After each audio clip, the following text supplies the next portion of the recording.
Good morning everyone.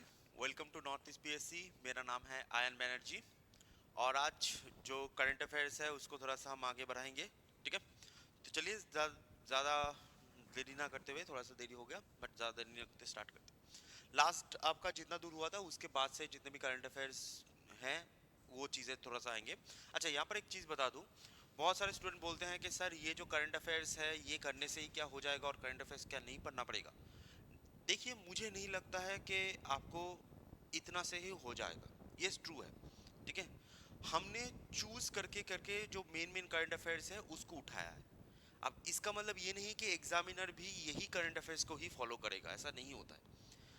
ये current affairs का series आपको इसलिए करवाया जा रहा है कि आप थोड़ा सा उसके साथ टचअप में रहो। एंड दूसरी चीज़ है कि करंट अफेयर्स को करना कैसे है, अप्रोच कैसे करना है, वो चीज़ मैं आपको बता रहा हूँ इधर। ठीक है, तो ये जीके भी है, करंट अफेयर्स भी है, सब कुछ है, लेकिन इसके बाद भी क्या पढ़ना पड़ेगा, थोड़ा सा पढ़ना पड़ेगा ऑब्वियसली। ठीक है, पढ़ाई से आप भाग नहीं सकते। अगर आपको नौकरी चाहिए आप भाग नहीं सकते कि ये करेंगे ये नहीं करेंगे, शॉर्टकट नहीं होता भाई कुछ भी। ठीक है, चलिए तो स्टार्ट करते हैं। तो पहला क्वेश्चन है कि रिसेंटली शांति बिल आया है। ठीक है, रिसेंटली आया है शांति बिल। तो ये जो शांति बिल है वो कौन से सेक्टर को रिफॉर्म करने के लिए ये लाया गया है। शांति बिल ये रिसेंटली बहुत ही फेमस न्यूज़ में भी था। तो शांति बिल किसके लिए लाया गया है? शांति बिल लाया गया है in terms of nuclear energy. ठीक है, in terms of nuclear energy. Okay, Shanti bill जो है वो न्यूक्लियर एनर्जी के लिए लाया गया है। अब देखो, न्यूक्लियर एनर्जी से आपको कौन से टाइप के सवाल पूछे जा सकते हैं। न्यूक्लियर एनर्जी से बहुत सारे टाइप के सवाल बनते हैं, लेकिन जो मेन दो तीन पोर्शन बनता है वो न्यूक्लियर एनर्जी का जो प्लांट है वो पूछा जाता है, पहला।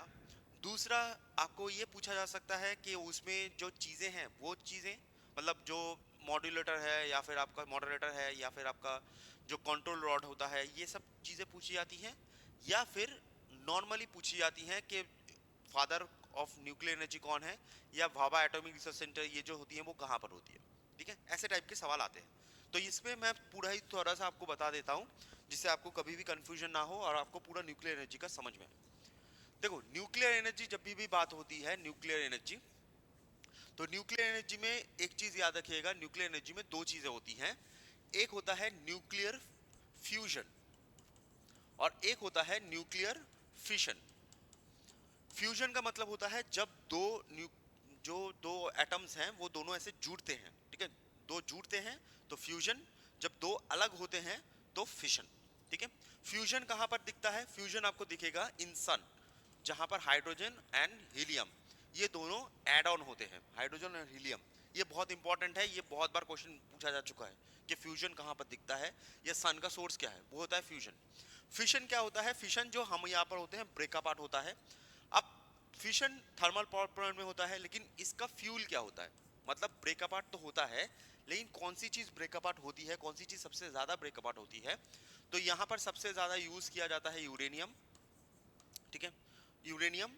यूरेनियम को छोड़कर यहाँ पर यूज किया जाता है थोरियम। ठीक है, यूरेनियम को छोड़कर थोरियम। अगर आप देखोगे तो यूरेनियम का एटॉमिक नंबर होता है 92, थोरियम का एटॉमिक नंबर होता है 90। पहला।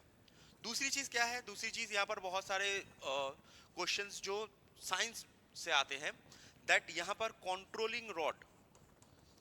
ठीक है, कंट्रोलिंग कंट्रोलिंग रॉड किस मेटल से बनाया जाता है? जो कंट्रोल करता है उसको कंट्रोल करता है किस मेटल से बनाया जाता है? तो कंट्रोलिंग रॉड बनाया जाता है बोरोन से। बोरॉन एक मेटल होता है वहां से। अच्छा, मॉडरेटर से क्या यूज होता है? ये सब क्वेश्चन आ चुका है। मॉडरेटर क्या यूज होता है? मॉडरेटर यूज होता है दो चीज, heavy water, heavy water and graphite. ठीक है, graphite, heavy water and graphite, ये दोनों मॉडरेटर के यूज होते हैं। कंट्रोलिंग रॉड का मतलब होता है जब बहुत ज्यादा हो रहा है तो उसको एकदम कम करना। ठीक है, बंद करना या आइस एकदम सामने लाना, एकदम छोटा सा चीज पे लाना, तो इसके लिए कंट्रोलिंग रॉड यूज किया जाता है। और जब ये एक्सेसिव हो रहा है लेकिन आपको बंद नहीं करना है, थोड़ा सा कम करना है, थोड़ा सा कम के लिए मॉडरेटर यूज किया जाता है, और एकदम कम के लिए कंट्रोलिंग रॉड यूज किया जाता है। ठीक है, जो अंदर फिशन हो रहा है, टूट रहा है, उस चीज के लिए। अच्छा, नेक्स्ट होता है फादर ऑफ न्यूक्लियर एनर्जी। हम फादर ऑफ न्यूक्लियर प्रोग्राम या फादर ऑफ न्यूक्लियर एनर्जी वो होते हैं होमी जहांगीर भाभा। होमी जहांगीर भाभा, ठीक है। नेक्स्ट सबसे प्रीमियर जो एजेंसी है, प्रीमियर एजेंसी है in terms of nuclear energy, that is Bhabha atomic research centre, BARC बोलते हैं उसको, ठीक है, भाभा एटॉमिक रिसर्च सेंटर। और एक सवाल पूछा जा चुका है, और एक सवाल कि हमारा फर्स्ट थर जो पावर प्लांट है, फर्स्ट पावर प्लांट वो कहाँ है, फर्स्ट पावर प्लांट कहाँ था, तो वो होता है आपका तारापुर, ठीक है, तारापुर होता है महाराष्ट्र में, ठीक है। तो न्यूक्लियर पावर से क्या होता है, न्यूक्लियर से ये चीजें जो है ये क्वेश्चंस पूछे जाते हैं। ऑब्वियसली शांति बिल है तो शांति बिल से वो तो आएगा ही आएगा, वो तो छोड़ो, बाकी ये जो चीज है ये भी पूछा जाता है, आपको ये सब भी थोड़ा सा याद रखना होता है, ठीक है। और जो जीके होता है वो करंट अफेयर से ही जीके लिया जाता है, ऐसे मत सोचिएगा कहीं से भी रैंडम उठा लिया, सर रैंडम नहीं उठाता है, इससे ही लिया जाता है, ठीक है।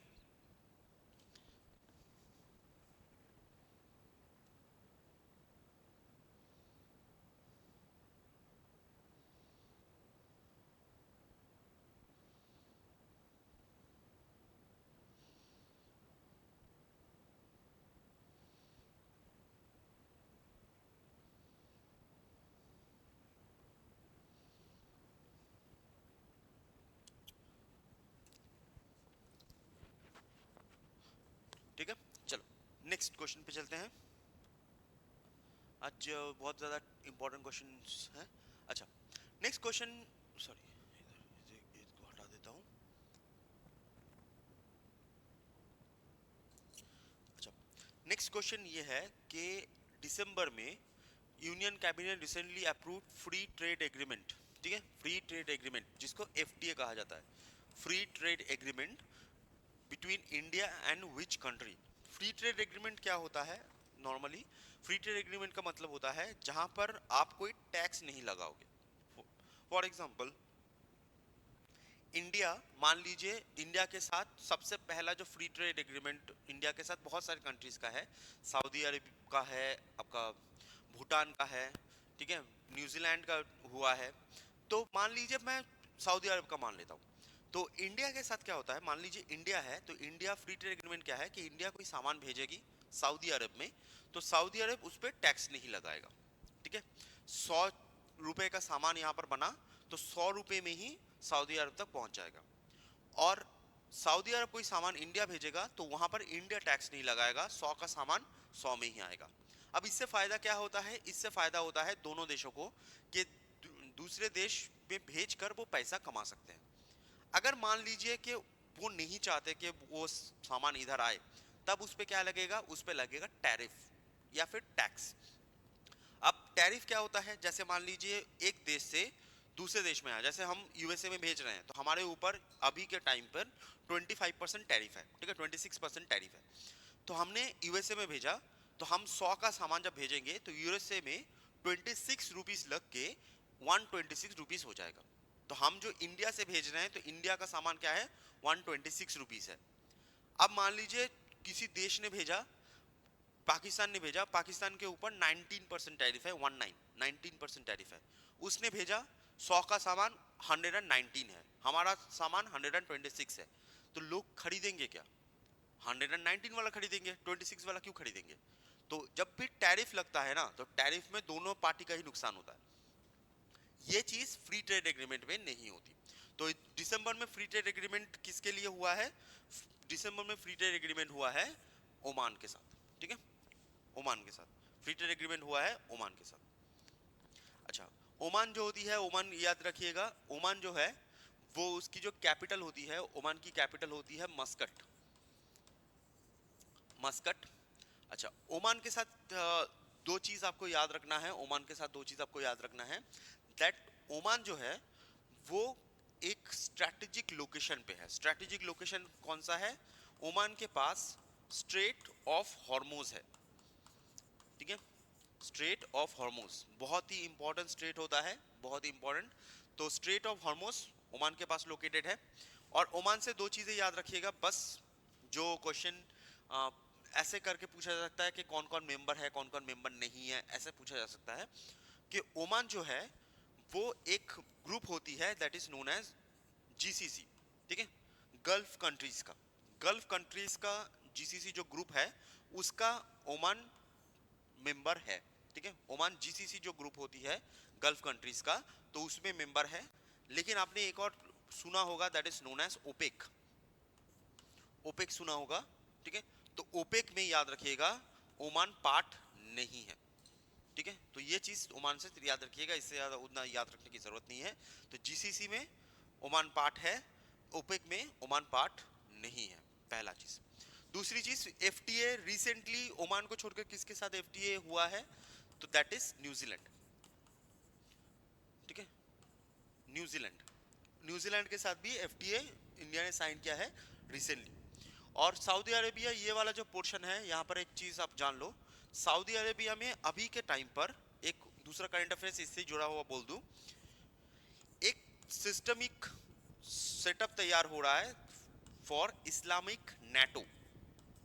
एक सिस्टमिक सेटअप होगा तैयार कॉल्ड इस्लामिक नेटो। ये इस्लामिक नेटो अभी थ्योरी में है, बट थ्योरी में जो थ्योरी में होता है वही प्रैक्टिकल में भी आ जाता है, उसमें कोई बड़ी बात नहीं है। इस्लामिक नेटो तैयार हो रहा है in Saudi Arabia, Saudi Arabia, Pakistan और टर्की। ये एक इस्लामिक नेटो तैयार कर रहे हैं ये तीनों।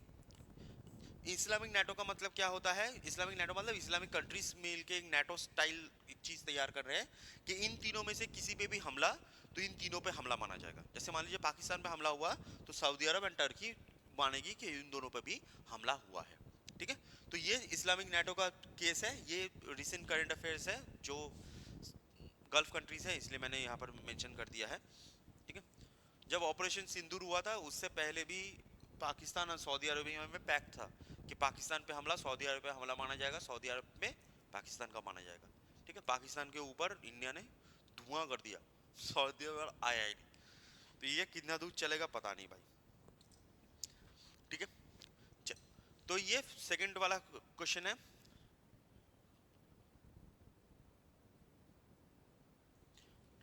नेक्स्ट क्वेश्चन पे चलते हैं, चलिए। तीन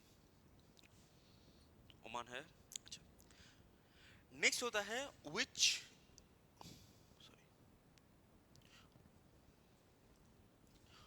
Which state government announced the development of वीरांगना दुर्गावती टाइगर रिजर्व इन चीता सेंचुरी, ठीक है।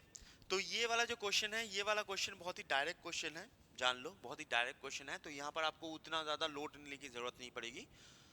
वीरांगना दुर्गावती टाइगर रिजर्व जो है वो चीता सेंचुरी भी बनाया जाएगा, मतलब वहां पर चीता भी रखा जाएगा। ये कहाँ पर है, ये होता है आपका मध्य प्रदेश में, ठीक है।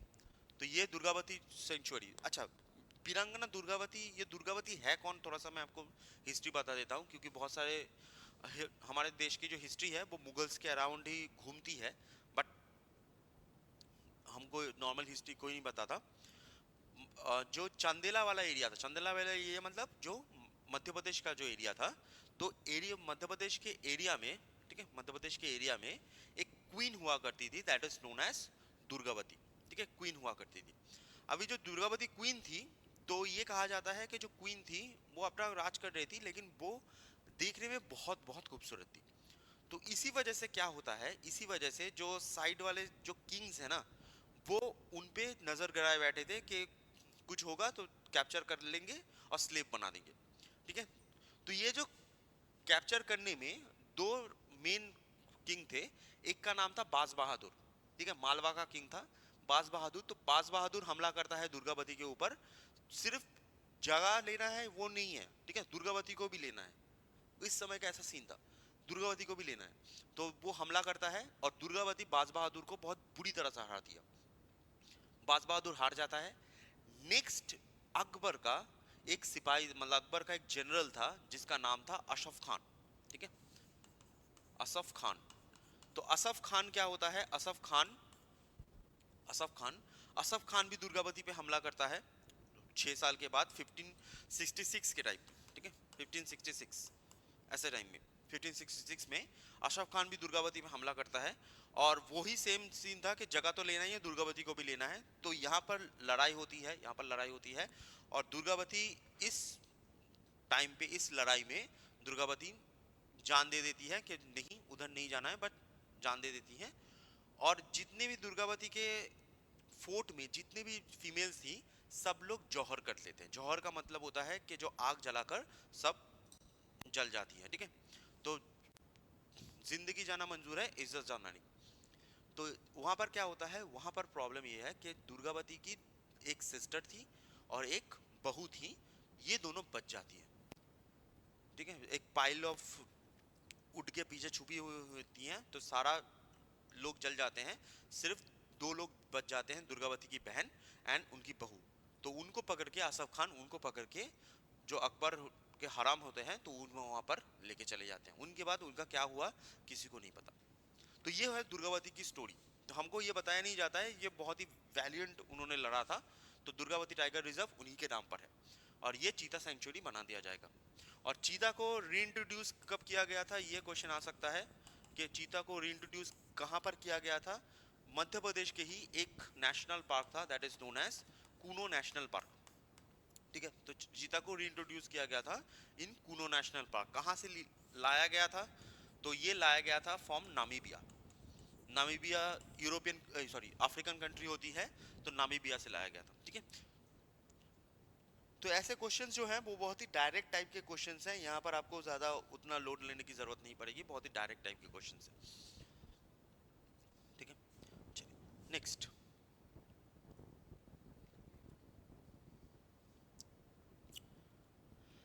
अच्छा, नेक्स्ट होता है the seventh session of the United Nation environment assembly, ठीक है, where India's wild fire resolution is adopted, held in which location. तो जो वाइल्ड फायर को लेकर, वाइल्ड फायर का मतलब होता है फॉरेस्ट फायर, ठीक है, फॉरेस्ट फायर।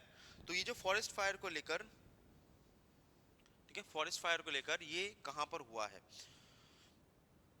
जैसे आपको पता होगा इंडिया में क्या होता है ना, इंडिया में जहां पर फॉरेस्ट ज्यादा है, तो वहां पर फॉरेस्ट फायर को लेकर बहुत ज्यादा बात होती है।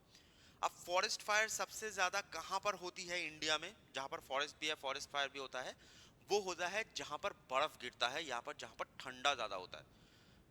जैसे अरुणाचल प्रदेश फॉरेस्ट फायर के लिए बहुत, मतलब अलर्ट यहाँ पर होता है। मिजोरम बहुत अलर्ट होता है, उत्तराखंड बहुत अलर्ट होता है, ठीक है। तो यहाँ पर फॉरेस्ट फायर को लेकर जो इंडिया ने रेजोल्यूशन पास किया है, या वाइल्ड फायर को लेकर जो रेजोल्यूशन पास किया है, तो ये कहाँ पर हुआ है, ये हुआ है नायरोबी केनिया में, ठीक है, केनिया नायरोबी में। तो Nairobi is the capital of Kenya, Kenya का कैपिटल होता है नायरोबी। तो यहाँ पर नायरोबी में किया गया है।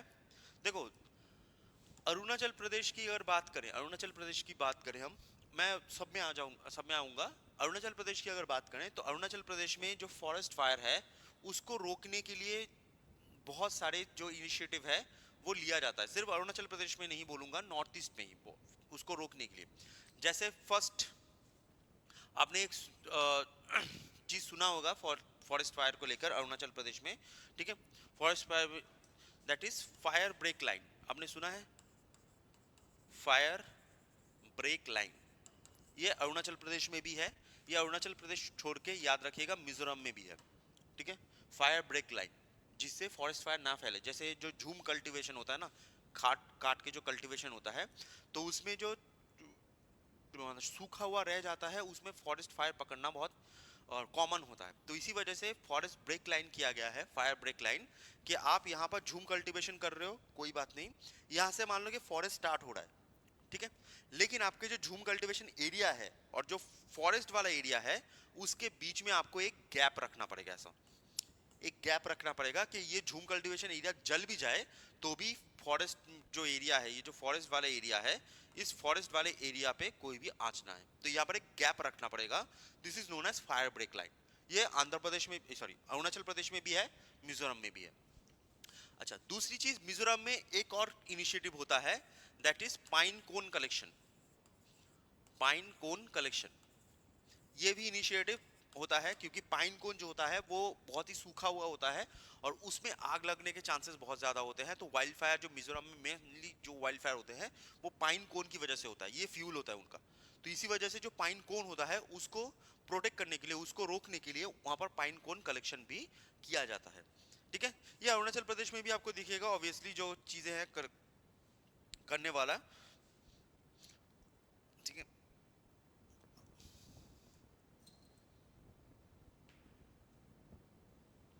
ठीक है। अच्छा, अब इंडिया के बारे में थोड़ा सा बता दूं। इंडिया में भी थोड़ा सा आपको याद रखना है कि इंडिया में भी एक प्लान होता है, that is national action plan, national action plan on forest fire, national action plan in forest fire. और ये जो प्लान है national action plan for forest fire, यही चीज अरुणाचल में यूज होती है। ठीक है, अरुणाचल के पास green break line, sorry fire break line, ये तो अरुणाचल का खुद का है। लेकिन अरुणाचल में अगर कहा जाए कि अरुणाचल में जो फॉरेस्ट फायर होता है उसको रोकने के लिए कौन सा इनिशिएटिव यूज किया जाता है, तो वो जो इंडिया में यूज किया जाता है वही चीज इधर भी यूज किया जाता है। रिसेंट टाइम में फॉरेस्ट फायर के बहुत दो एग्जांपल आपको याद रखना है। रिसेंट टाइम में आपको पता होगा उत्तराखंड। ठीक है, उत्तराखंड में रिसेंट टाइम में बहुत ज्यादा आग लगा था। एंड दूसरे जगह जहां पर बहुत ज्यादा फॉरेस्ट फायर आपको देखने को मिलता है in the world case, that is Australia. ठीक है, ऑस्ट्रेलिया, ऑस्ट्रेलिया में बहुत ज्यादा फॉरेस्ट फायर हमको देखने को मिलता है। और ऑस्ट्रेलिया में एक टर्म होता है जिसको बोलते हैं ब्लैक समर, ब्लैक समर। ठीक है, एक टर्म होता है ब्लैक समर क्योंकि वहां पर समर में सबसे ज्यादा फायर लगता है। जैसे आप हम नॉर्दर्न हेमिस्फीयर में रहते हैं, हमारे यहाँ पर ठंड जब होता है विंटर में सूखा होता है। बट जो साउदर्न हेमिस्फीयर है जहाँ पर ऑस्ट्रेलिया है, तो वहां पर समर में सूखा होता है, विंटर में बारिश होती है। ठीक है, उल्टा होता है। तो इसी वजह से समर में सूखा होता है, तो इसी वजह से उधर बहुत ज्यादा आग लगता है। तो इसलिए एक टर्म यूज किया जाता है ब्लैक समर। तो ब्लैक समर फॉरेस्ट फायर से रिलेटेड है। ठीक है, चलिए, तो answer is Nairobi, Kenya. Next question पे चलते हैं।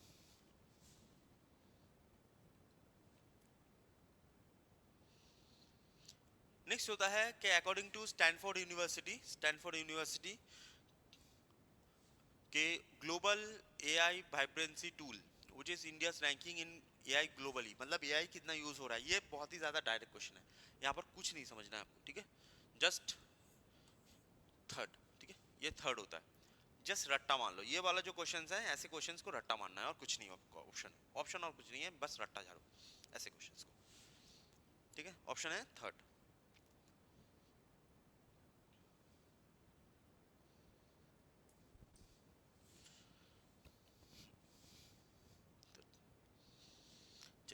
नेक्स्ट होता है, नेक्स्ट क्वेश्चन है, बिहार में, बिहार में इंडिया का फर्स्ट पावर म्यूजियम बनाया जाए गया है।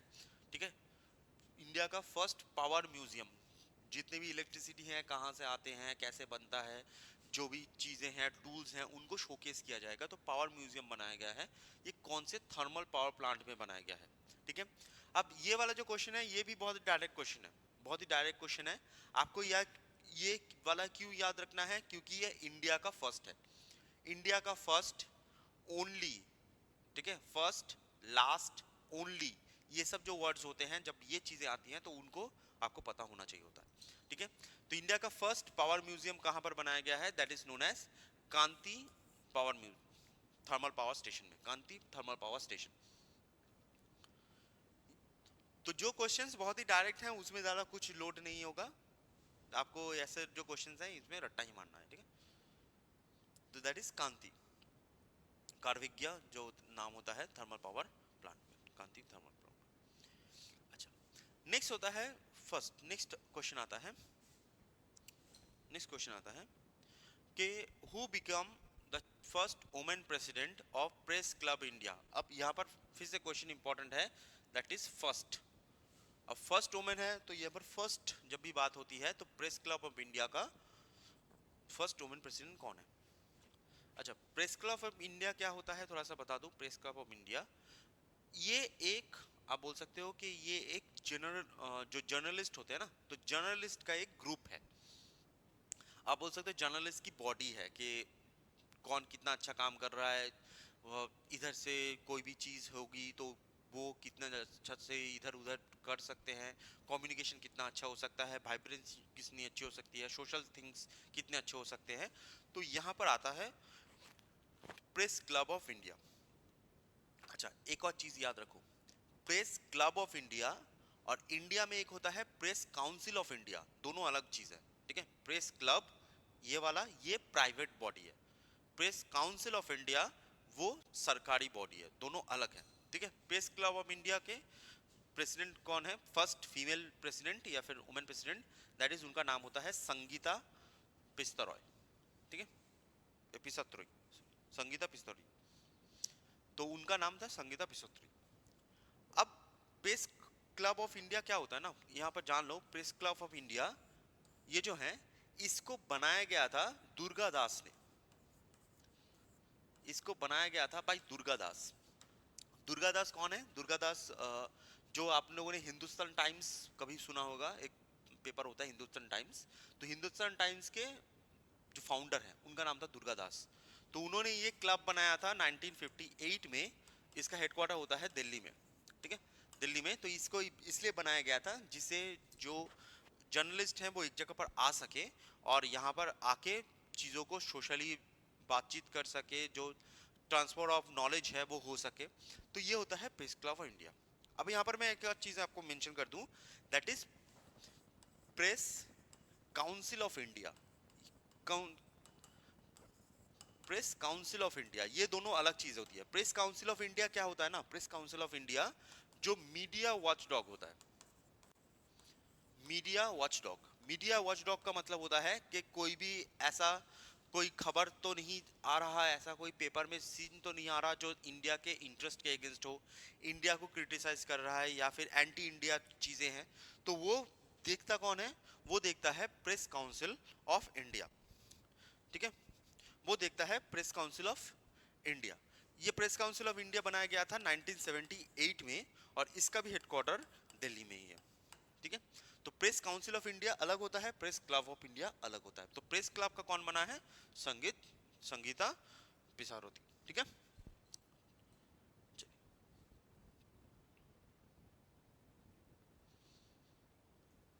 नेक्स्ट क्वेश्चन चलते हैं। अच्छा, नेक्स्ट क्वेश्चन ये है, नेक्स्ट क्वेश्चन है कि which sector in India has historically had its FDI gradually increased by 26%, 49, 74, now 100%। तो कौन सा सेक्टर है जहां पर ग्रेजुअली इंक्रीज होते होते एफडीआई ग्रेजुअली इंक्रीज होते होते 100% हो चुका है। ठीक है, तो आप लोग क्वेश्चन आंसर देते रहिए, मैं थोड़ा सा समझा देता हूँ। देखो, जो बाहर से पैसा आता है ना, बाहर से जब पैसा आता है तो बाहर से पैसा आने से क्या होता है, दो तरीके का पैसा आता है। मतलब अगर बाहर से कोई कंपनी हमारे यहाँ पर कंपनी में पैसा लगा रही है, तो ये जो पैसा लगाती है, तो यहाँ पर दो तरीका होता है पैसा लगाने का। पैसा लगाने का दो तरीका होता है। एक होता है FDI, foreign direct investment. Foreign direct investment क्या होगा, फॉरेन डायरेक्ट इन्वेस्टमेंट में होता है ओनरशिप। तो जिसने पैसा लगाया है तो उसको शेयर मिलेगा, वो हिस्सेदार होगा। नॉर्मली एफडीआई कब माना जाता है, एफडीआई तभी माना जाएगा जब वो 10% या 10% से ज्यादा का टेक ओन करेगा। ठीक है, 10% या 10% से ज्यादा, तब हो जाएगा आपका एफडीआई। ठीक है, वो ओनरशिप मानता है। लेकिन बहुत सारे ऐसे लोग होते हैं जो पैसा लगाते हैं लेकिन वो ओनरशिप नहीं चाहते, वो चाहते हैं प्रॉफिट, कि प्रॉफिट हुआ तो अच्छी बात है, प्रॉफिट नहीं हुआ तो मैं पैसा वापस ले लूंगा। तो ये जो प्रॉफिट वाला केस होता है तो उसे हम बोलते हैं एफपीआई। एफपीआई होता है ओनली फॉर प्रॉफिट। ठीक है, ओनली फॉर प्रॉफिट। एफपीआई का मतलब होता है फॉरेन पोर्टफोलियो इन्वेस्टमेंट। ठीक है, फॉरेन पोर्टफोलियो इन्वेस्टमेंट ये प्रॉफिट के लिए होता है बस। अब हमारे देश में क्या होता है ना, जो कोई भी देश में पैसा आ रहा है, ये मेन जो मैटर करता है कि पैसा कितना आ रहा है, जो ये जो मेन मैटर वाला केस है ना, वो एफडीआई वाला केस है। क्योंकि एफडीआई का पैसा लॉन्ग टर्म पैसा है, एफपीआई का कोई भरोसा नहीं है। एफपीआई आया चला गया, उसके तुम क्या ही भरोसा करोगे। एफडीआई लॉन्ग टर्म चीज है, तो इसके लिए ही एफडीआई बहुत इंपॉर्टेंट हो जाता है। अब कौन से सेक्टर में एफडीआई को 26% से बढ़ाकर 100% कर दिया गया है, मतलब कोई भी बाहर की कंपनी आके पूरा का पूरा बाहर की कंपनी आके यहाँ पर खोल सकती है वो सेक्टर में, तो that is known as insurance. ठीक है, तो हमारे देश में आपने मैक्सिमम देखा होगा जितने भी कंपनीज हैं, मैक्सिमम जो कंपनीज हैं वो कंपनीज क्या होती हैं, वो यहाँ की ही कंपनी है। बाहर के कुछ पैसे लगे होते हैं, ऑब्वियसली एलआईसी में भी लगे हुए हैं, जीआईसी में भी लगे हुए हैं, बाहर के पैसे लगे होते हैं, लेकिन मैक्सिमम इंडियन कंपनीज ही हैं। लेकिन अभी उनको खोल दिया गया है कि बाहर से भी कंपनीज आके यहाँ पर इंश्योरेंस सेक्टर में आ सकती है। ठीक है, अब यहाँ पर एक चीज जान लो, तो जब भी इंश्योरेंस की बात होती है तो इंश्योरेंस में आपको तीन चार बॉडीज के नाम पता होने चाहिए। एक तो होता है एलआईसी, एक होता है आपका जीआईसी, एक होता है एआईसी, एक होता है आईआरडीएआई। ऐसे जगह से आपको आइडिया होना चाहिए। ठीक है, एलआईसी, जीआईसी, एआईसी और आईआरडीएआई। तो एलआईसी क्या होता है, एलआईसी आपको पता होगा, that is known as life insurance corporation. तो लाइफ इंश्योरेंस कॉर्पोरेशन को बनाया गया था इन 1956, और ये क्या करता है, ये लाइफ या फिर हेल्थ के ऊपर फोकस करता है, लाइफ या फिर हेल्थ। ठीक है, ये सभी सरकारी है, सभी सरकारी। जीआईसी क्या होता है, जीआईसी को बनाया गया था 1972 में, और ये क्या है, ये जो ऑब्जेक्ट बेसिस है, ऑब्जेक्ट बेसिस पे का मतलब होता है कि आपका जो गाड़ी है, आपका घर है, जब इसको इंश्योर करोगे आप, तो वो होता है ऑब्जेक्ट बेसिस। तो जीआईसी सरकारी है जो ऑब्जेक्ट करती है। ठीक है, लाइफ इंश्योरेंस नहीं करती, मतलब आपका नहीं करेगी, गाड़ी का, ये सब का। एआईसी क्या होता है, एआईसी को बनाया गया है 2002, और ये एग्रीकल्चर बेसिस पे है। ठीक है, आपने एक स्कीम सुना होगा, प्रधानमंत्री फसल बीमा योजना। फसल बीमा योजना का मतलब होता है कि अगर मान लीजिए आपका फसल खराब हो गया तो आपको उस साल पैसा मिलेगा। ठीक है, फसल खराब हो तो पैसा आपको मिलेगा। वो पैसा देगा कौन, इंश्योरेंस कौन करवाएगा, दैट इज एआईसी, एग्रीकल्चर पे जो फोकस करेगा। ये 2002 में बना है। और आईआरडीआई क्या होता है, आईआरडीआई का मतलब होता है कि ये रेगुलेटरी बॉडी है। अब इसको रेगुलेशन भी तो रखना पड़ेगा, तो ये रेगुलेटरी बॉडी है। तो जितने भी इंश्योरेंस होती है उनका रेगुलेटरी बॉडी कौन होता है, आईआरडीएआई, उनका रेगुलेटरी बॉडी होता है। अब ये जो रेगुलेटरी बॉडी होती है, इसको कब बनाया गया है, इसको बनाया गया है 2002 में। इसका हेडक्वार्टर होता है इन तेलंगाना, तेलंगाना। एंड इसके जो हेड होते हैं, मैं इधर लिख देता हूं, इसके जो हेड होते हैं उनका नाम होता है देवाशीष पांडा। ठीक है, देवाशीष पांडा, तो उनका होता है देवाशीष पांडा।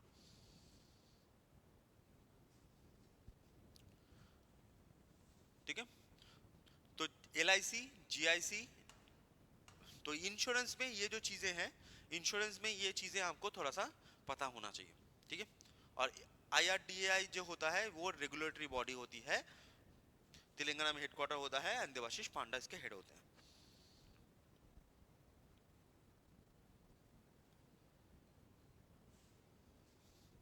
ठीक है, चलिए मैं दूसरे पेज पे जा रहा हूँ, आप लोग स्क्रीनशॉट ले लो।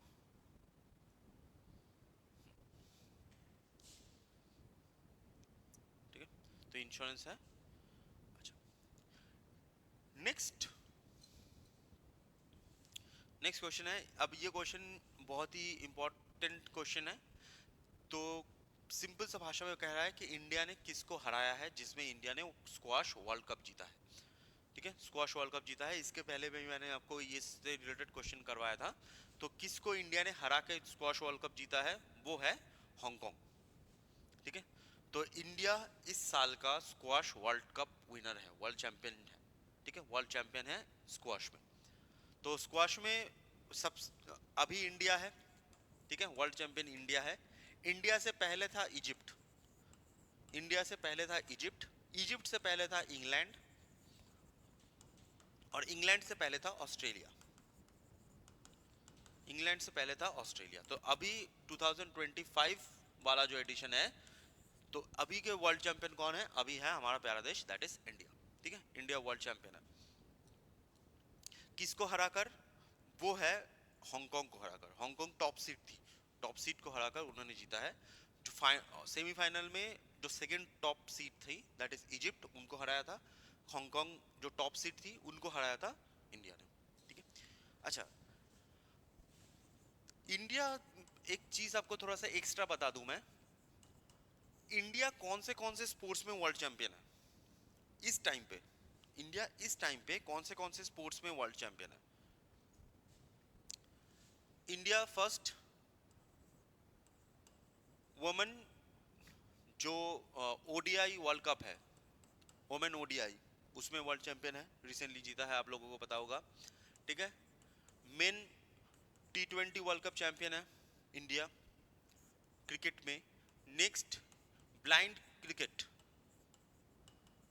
ब्लाइंड क्रिकेट, ब्लाइंड क्रिकेट में भी इंडिया वर्ल्ड चैंपियन है।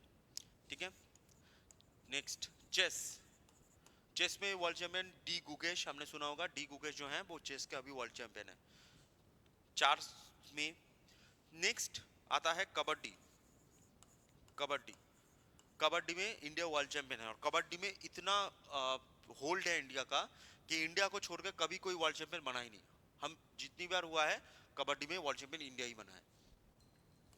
नेक्स्ट आता है खो खो, रिसेंट वर्ल्ड 2025 में ही हुआ था खो खो में, खो खो वर्ल्ड चैंपियन ये बना है, इंडिया ही है।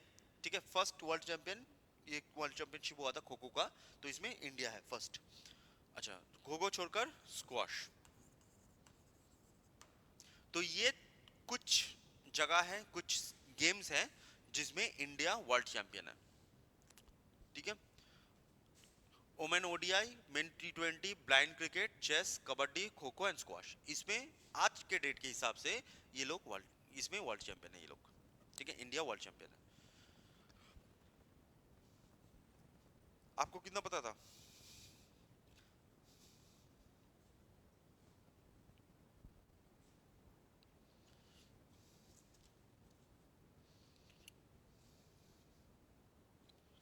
चलिए नेक्स्ट क्वेश्चन पे चलते हैं। ठीक है। हांगकांग को हराकर उन्होंने जीता है। अच्छा, नेक्स्ट क्वेश्चन ये है कि ये वाला क्वेश्चन भी बहुत ही डायरेक्ट क्वेश्चन है कि गूगल का इनिशिएटिव है जिसमें सोलर पावर डेटा सेंटर बनाया जाएगा स्पेस में, जहां पर एआई का यूज किया जाएगा, तो उसको हम क्या बोलेंगे?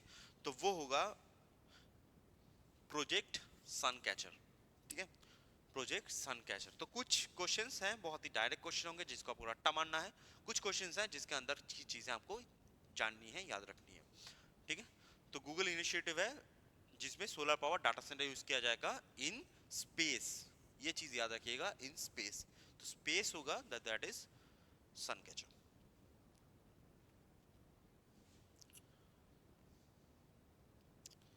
अच्छा, next question, who one ICC player of the month? ये नवंबर याद रखो ना रखो इसमें कोई इशू नहीं है।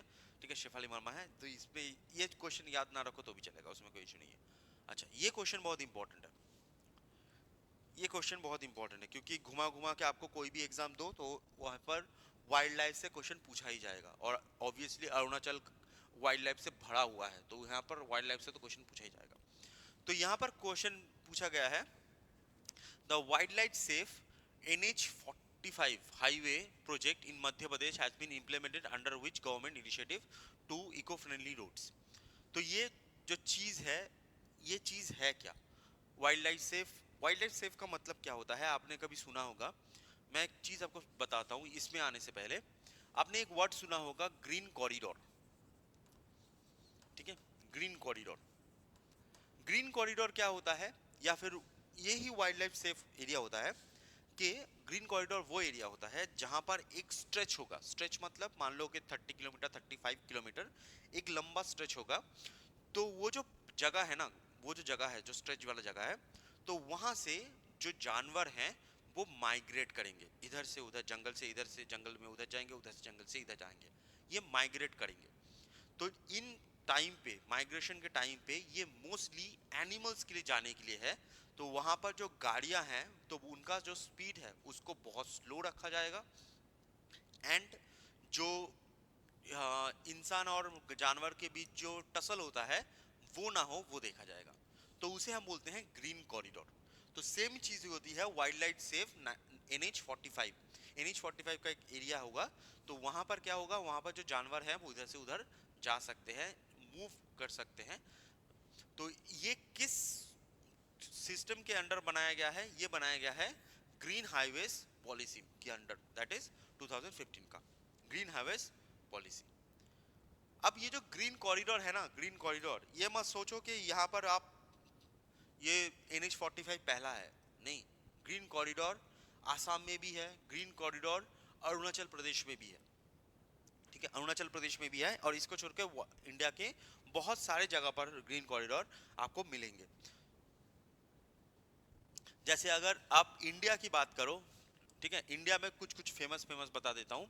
इंडिया में एक कॉरिडोर होता है Corbett national park, Jim Corbett national park and Rajaji national park. तो राजाजी नेशनल पार्क और जिम कॉर्बेट नेशनल पार्क के बीच एक रोड है जो दो नेशनल पार्कों को जोड़ती है, ठीक है। तो उसमें से जानवर जो होते हैं वो माइग्रेट करते हैं।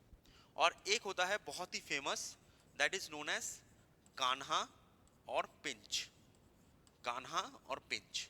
तो ये दोनों जो हैं, ये इंडिया के बेसिस पे बता रहा हूँ, जो बहुत ही फेमस है। ऑब्वियसली आपको नॉर्थ ईस्ट के बेसिस पे तो पढ़ना ही पड़ेगा, और नॉर्थ ईस्ट के बेसिस पे बहुत सारा है, ठीक है। नॉर्थ ईस्ट के बेसिस पे बहुत अच्छा अच्छा है, बहुत सारा है। जैसे इधर मैं लिख देता हूँ जिससे थोड़ा सा जगह बने, ठीक है, इधर लिख देता हूँ।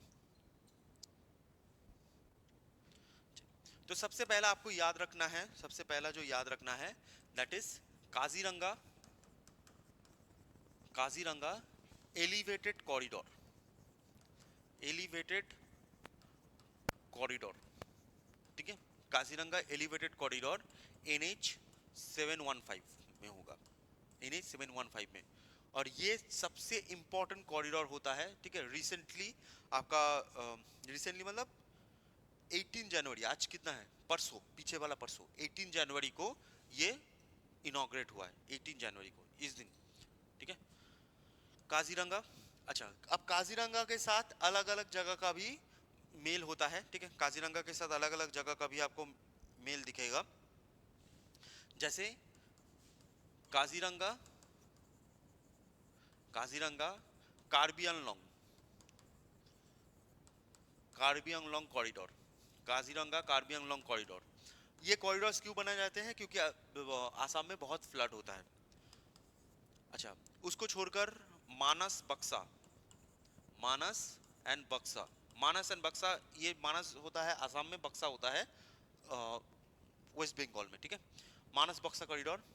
और ऑब्वियसली आप अरुणाचल से पढ़ रहे हो तो अरुणाचल का तो आपको पता होना ही चाहिए। अरुणाचल का होता है डियरिंग, डियरिंग और डिब्रू साइखवा, डिब्रू साइखवा, डियरिंग डिब्रू साइखवा कॉरिडोर, ठीक है, डियरिंग डिब्रू साइखवा कॉरिडोर। तो ये कुछ कॉरिडोर्स होते हैं जो आपको आइडिया में होना चाहिए, आपको पता होना चाहिए, ठीक है। और ये डियरिंग और अरुणाचल प्रदेश का है, डिब्रू साइखवा आसाम का है, तो उनके बीच में जो होता है, ठीक है। नेक्स्ट क्वेश्चन पे चलते हैं, ठीक है, हो गया, हो गया, चलो नेक्स्ट क्वेश्चन पे चलते हैं। अच्छा, नेक्स्ट होता है कि who has been appointed as a next director general of NCAR। ये बहुत ही डायरेक्ट क्वेश्चन है। NCAR का मतलब होता है कि national centre for applied economic research. ये एक इकोनॉमिक थिंक टैंक है, national centre for applied economic research. ये एक आप बोल सकते हो कि one of the most famous economic think tank है इंडिया का। सरकारी नहीं है, ठीक है, सरकारी नहीं है, बट बहुत ही फेमस है। तो इसका डायरेक्टर जनरल कौन बने हैं, सूरज गोयल, ठीक है। इसको बनाया गया था टाटा, जो JRD टाटा है, एंड फोर्ड, आपने सुना होगा गाड़ी का ब्रांड होता है फोर्ड, फोर्ड और टाटा ने मिलकर इसको बनाया था, ठीक है। जस्ट नाम याद रखो, हो जाएगा। अच्छा, नेक्स्ट होता है which national event observed, which national event observed in honor of Sardar Vallabh भाई पटेल का, ठीक है, 150th birth anniversary, world 50th birth anniversary तो ये कौन सा डे ऑब्जर्व किया गया है? ये बहुत ही इंपॉर्टेंट वाला क्वेश्चन है। तो कौन सा डे है? दैट इज नोन एज राष्ट्रीय एकता दिवस। राष्ट्रीय एकता दिवस, ठीक है, राष्ट्रीय एकता दिवस। ओके, तो राष्ट्रीय एकता दिवस ये बहुत ही फेमस है। अब देखो वल्लभ भाई पटेल जो है ना, वल्लभ भाई पटेल से बहुत सारा क्वेश्चन पूछा जाता है, ठीक है, बहुत सारा, मतलब जीके के हिसाब से बहुत सारा आता है। तो वल्लभ भाई पटेल से कुछ मैं चीजें आपको थोड़ा सा बता दूं। मैं दूसरे पेज पे जाता हूँ, इस पेज पे जाता हूँ जहाँ पर लिख सकते हैं बहुत सारा। हाँ, वल्लभ भाई पटेल से जो जो क्वेश्चन आपको पूछा जा सकता है। पहला, वल्लभ भाई पटेल, ये जो सरदार वल्लभ भाई पटेल है, जो आपने सुना होगा सरदार वल्लभ भाई पटेल है, तो यहाँ पर वल्लभ भाई पटेल ने एक सत्याग्रह को लीड किया था, एक सत्याग्रह लीड किया था जिसका नाम होता है बारदौली सत्याग्रह। बारदौली, बारदौली सत्याग्रह, बारदौली सत्याग्रह जो था गुजरात में। तो ये जो बारदौली सत्याग्रह होता है, इसको लीड करने की वजह से ही उनको एक टाइटल मिला था, दैट इज सरदार। तो सरदार उनका नाम नहीं है, सरदार उनका टाइटल है। ये सरदार टाइटल क्यों है? क्योंकि उन्होंने बारदौली सत्याग्रह जो है उसको लीड किया था, that's why it is called Sardar, ठीक है। तो बारदौली सत्याग्रह है। अच्छा, वो हमारे फर्स्ट फर्स्ट डेप्यूटी पीएम है, ठीक है, deputy PM and first home minister भी है, फर्स्ट होम मिनिस्टर भी है। इनको कहा जाता है the iron man of India, iron man of India, iron man of India, क्योंकि इंडिया की जो इंटीग्रेशन है, जितने भी प्रिंसली स्टेट हैं, 562 प्रिंसली स्टेट को इंटीग्रेट करने का जो क्रेडिट जाता है वो इन्हीं को ही जाता है, सरदार वल्लभ भाई पटेल को ही जाता है। एंड इनका ही एक स्टैचू होता है, that is known as statue of unity. Statue of unity जो वर्ल्ड का सबसे बड़ा, सबसे आप बोल सकते हो सबसे टॉलेस्ट स्टैचू भी है, ठीक है, सबसे टॉलेस्ट स्टैचू भी है। और इनकी डेथ होती है, इनकी डेथ होती है 1950 में, 1950 में, ठीक है। ये जो आयरन मैन ऑफ इंडिया है ना, आयरन मैन ऑफ इंडिया, तो आयरन मैन ऑफ इंडिया इसे इसलिए कहा जाता है, क्योंकि मैं थोड़ा सा आपको एक चीज बता दूं। आयरन मैन ऑफ इंडिया इसलिए कहा जाता है क्योंकि जब इंडिया आज़ाद हुआ ना, तो 570 से ज़्यादा प्रिंसली स्टेट हुआ करते थे, मतलब छोटे छोटे राज्य हुआ करते थे। उनको जोड़ने का काम किसने किया था? इन्होंने किया था। 562 उन्होंने जोड़ दिया था। और ये जो 562 जोड़ा था, तो एक बहुत ही फेमस पर्सन है जिनका नाम होता है के पी एस मेनन। के पी एस मेनन उस समय होम सेक्रेटरी हुआ करते थे, के पी एस मेनन। उनका एक बुक होता है many world, many tales, many tales या many world, sorry, many world, हाँ मेनी वर्ल्ड है, टेल्स नहीं है, मेनी वर्ल्ड है, many world autobiography.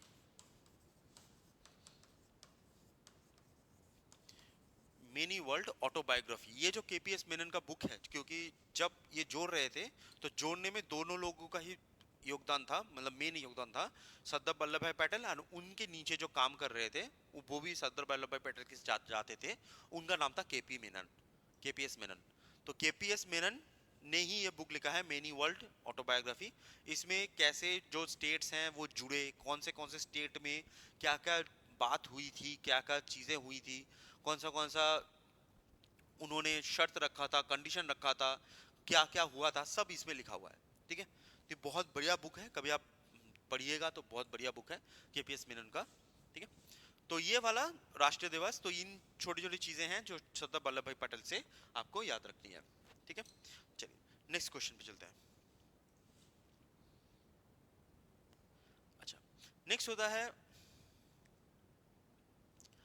Next question होता है, यही यही लास्ट क्वेश्चन है कि who took oath as chief election commissioner. तो जो सीआईसी होती है, सीआईसी है चीफ इलेक्शन कमिश्नर, तो इसमें कौन बने हैं, ठीक है, चीफ इलेक्शन कमिश्नर कौन बने हैं। अच्छा, चीफ इलेक्शन कमिश्नर के बारे में थोड़ा जाने से पहले थोड़ा सा एक बात बता दूं। ये जो इलेक्शन बोल रहा हूँ सर, इंफॉर्मेशन, जो इंफॉर्मेशन इंफॉर्मेशन कमीशन है, ठीक है। इंफॉर्मेशन जो कमीशन होती है, ये जो इंफॉर्मेशन कमीशन होती है, तो इंफॉर्मेशन कमीशन इसको बनाया कब गया था? इंफॉर्मेशन कमीशन को बनाया गया था इन 2005, ठीक है, 2005। दो कमिटीज होती थी, दो कमिटीज। एक कमिटी होती है सौर्या कमेटी, दूसरी होती है मौली कमेटी, ठीक है, मौली कमेटी। ये जो मौली कमेटी होती है, ये 2005 में एक पेपर निकालती है, that is known as right to information, right to information, RTI. एक पेपर निकालती है और उस पेपर की वजह से ही इंफॉर्मेशन कमीशन को बनाया जाता है, जिससे क्या हो, जिससे right to information, right to information India को मिल पाए, ठीक है, राइट टू इंफॉर्मेशन इंडिया को मिल पाए। अब राइट टू इंफॉर्मेशन के पहले नहीं था, मतलब इंडिया को क्या पहले इंफॉर्मेशन नहीं मिलता था? हाँ मिलता था। एक केस हुआ था जिसका नाम था Raj Narayan, Raj Narayan versus state of UP, Raj Narayan versus state of UP. तो इसमें सुप्रीम कोर्ट ने कहा था, इस केस में कहा था कि जो इंफॉर्मेशन है वो नागरिक का हक है, तो आपको वो इंफॉर्मेशन देना ही पड़ेगा, कोई ऑप्शन नहीं आपके पास, देना ही पड़ेगा। लेकिन इसको कॉन्स्टिट्यूशन में लाने के लिए या फिर चीजों को एड ऑन करने के लिए इन 2005 लाया गया राइट टू इंफॉर्मेशन, ठीक है, 2005।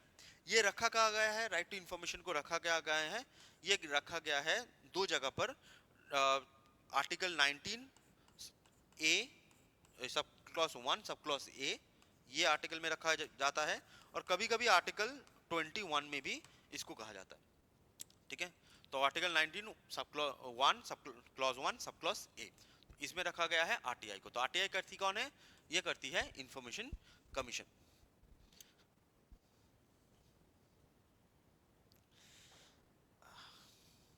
ठीक है, इंफॉर्मेशन कमीशन। ओके, तो इसमें अभी इसके चीफ इलेक्शन इंफॉर्मेशन कमिश्नर कौन बने हैं? बार बार इलेक्शन निकल रहा है मुंह से। चीफ इंफॉर्मेशन कमीशन कौन बने हैं? तो उनका नाम होता है राजकुमार गोयल, ठीक है। तो चीफ इलेक्शन इंफॉर्मेशन जो कमिश्नर है उनका नाम होता है राजकुमार गोयल। ओके, चलिए, अच्छा, तो यहाँ पर इसको हम खत्म करते हैं आज, इसको खत्म करते हैं। ये ऑब्वियसली आप जितना है उसको भी देखिएगा, और जो एक्स्ट्रा इन्फॉर्मेशन है, एक्स्ट्रा इन्फॉर्मेशन को भी जितना हो सके आप देखने की कोशिश कीजिएगा, क्योंकि ये जो चीज़ें हैं कैसे बनती हैं ये इम्पोर्टेंट है। क्या लिखा हुआ है वो तो मैंने किया है, तो आपने वो मार्क किया है, वो तो अच्छी बात है, लेकिन जब आप बाद में पढ़ोगे तो उस पर क्या क्या चीज़ें इंपॉर्टेंट हैं वो आपको खुद को निकालना पड़ेगा। तो ये ऐसे कैसे निकालते हैं ये चीज़ मेन पे फोकस कीजिएगा, क्या लिखा हुआ है वो तो है ही, ठीक है। तो चलिए, आप लोग अच्छे से पढ़िएगा, और जितनी जल्दी हो सके जो नवंबर वाला पोर्शन है वो भी हम लेके आने की कोशिश करेंगे। नवंबर अक्टूबर ये जो पोर्शन जो बाकी रह गए हैं उन पे भी थोड़ा सा फोकस करेंगे, ठीक है। तो थैंक यू सो मच, और चलिए नेक्स्ट दिन मिलते हैं, बाय बाय।